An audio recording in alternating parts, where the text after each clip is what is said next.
I was born in communist Czechoslovakia. My family immigrated to fled communism in 1988 through a refugee camp in Yugoslavia, United Nations refugee camp. We ended up in Toronto. We were accepted by Canada in 1989. We ended up in Toronto. So I grew up in Toronto. I did all my schooling in Toronto. I did a 4-year undergraduate degree in immunology at University of Toronto. My dad was a math prof at University of Toronto in the Department of Mechanical Engineering. And then I got into medical school at McGill in Montreal. I did 9 years of medical training, so medical school, and 5 years specialization in nuclear medicine, radiology, and oncology. And I've been practicing as a nuclear medicine radiologist and oncologist in Manitoba and Alberta. I've been in Alberta 11 years now. I came to run a large cancer program, cancer center with cutting edge diagnostics and treatments called targeted radionuclide therapy with medical isotopes. And unfortunately, after 2 years, my cancer program was illegally sabotaged by Rachel Notley's government and her AHS executives, Dr. Verna Yu and Dr. Francois Bélanger. They killed my cancer program.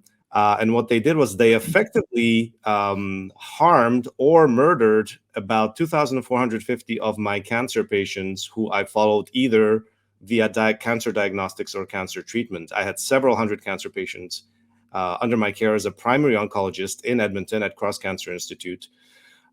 They killed the program. I didn't know why they were doing it at the time. I found out later on it was because Justin Trudeau was getting into the pharmaceutical business. He had just been elected 3 months prior to them coming after my cancer program.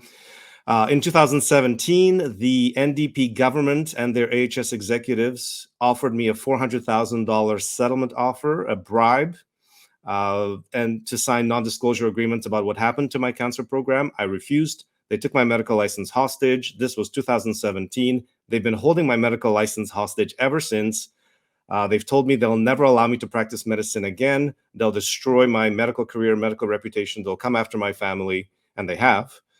And so this is prior to the pandemic, right? So I basically, you could say I've got a PhD in corruption in Alberta's healthcare system about AHS. I've been to court 20 times. I've been in front of a dozen judges, in front of some very corrupt judges that have been bribed by AHS to bury this story. I've been blacklisted for 8 years in Alberta's media, mainstream media, and many of Alberta's alternative media have blacklisted me as well, because this story is one of the greatest scandals in Alberta's history, and it happened on Rachel Notley's government with Sarah Hoffman as her health minister. It involved the leadership of AHS, the College of Physicians and Surgeons of Alberta, and University of Alberta leadership as well.